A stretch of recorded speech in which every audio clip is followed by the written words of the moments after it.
The U.S. Army just tested its cutting-edge Typhon missile system west of the international date line. A major military shift in the Pacific. And China, they're not staying silent. Beijing's furious response is turning heads across the globe. Welcome to GeoFrontline, where we break down today's biggest geopolitical moves so you don't miss a thing. Let's get right to it. The U.S. Army's decision to fire the Typhon missile system in the Western Pacific isn't just another weapons test. It's a clear and calculated signal.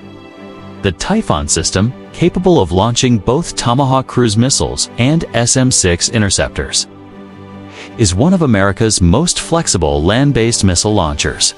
And for the first time, it was tested in operational conditions from a location west of the date line, putting it within striking distance of key Chinese military assets. The missile test was part of the Valiant Shield 2025 military exercise, involving U.S. air, land, sea, and cyber forces. And the location: a remote site in the Pacific, somewhere between Guam and Palau, according to Pentagon insiders. This wasn't about hitting a target. It was about sending a message. To understand how serious this move is, let's talk about the Typhon system itself, built around a mobile platform. Typhon gives the U.S. Army a powerful land-based option in a region where naval and air power usually dominate. It can fire the same missiles used by U.S. Navy destroyers, but from the ground, making it a nightmare for Chinese radar planners and a dream for American military flexibility. The system can launch the Tomahawk cruise missile with a range of over 1,600 kilometers, giving it the ability to strike deep into Chinese territory or neutralize naval threats in the South and East China Seas. Even more important is its ability to launch the SM-6, a multi-mission missile that can take down enemy aircraft, missiles, and ships. It's a versatile tool that China has no easy counter to.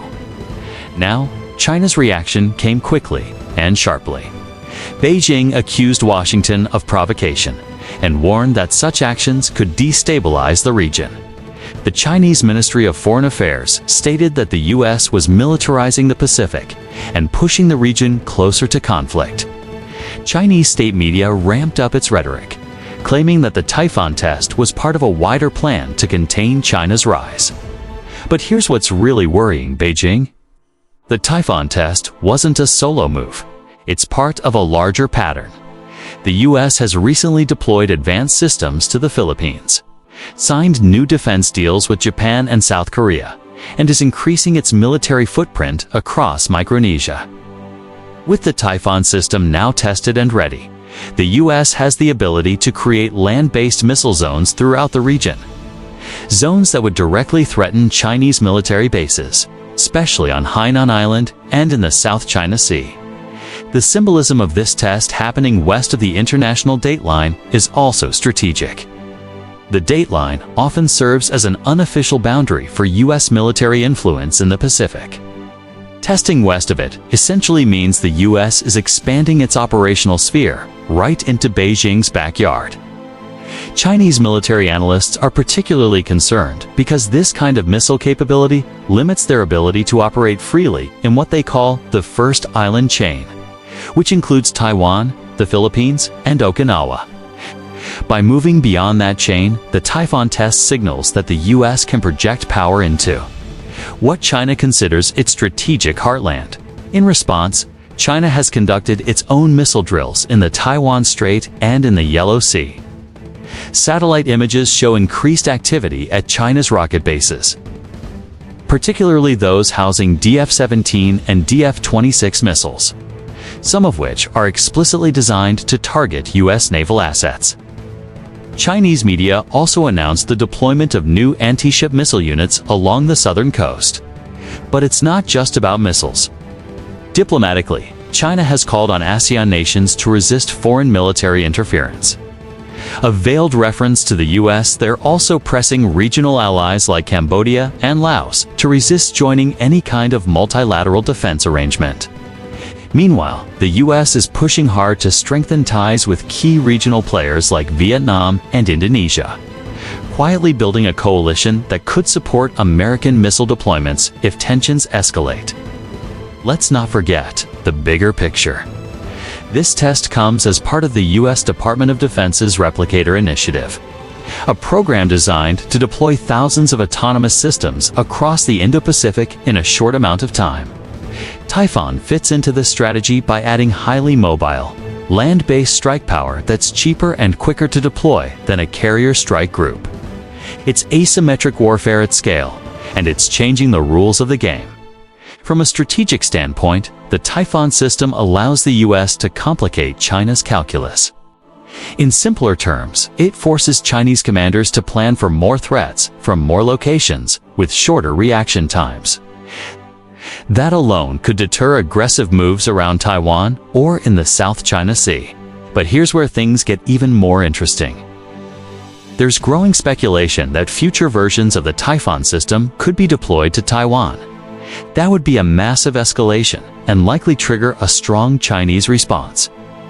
While no official plans have been announced, military analysts suggest that such a move is technically feasible and strategically desirable.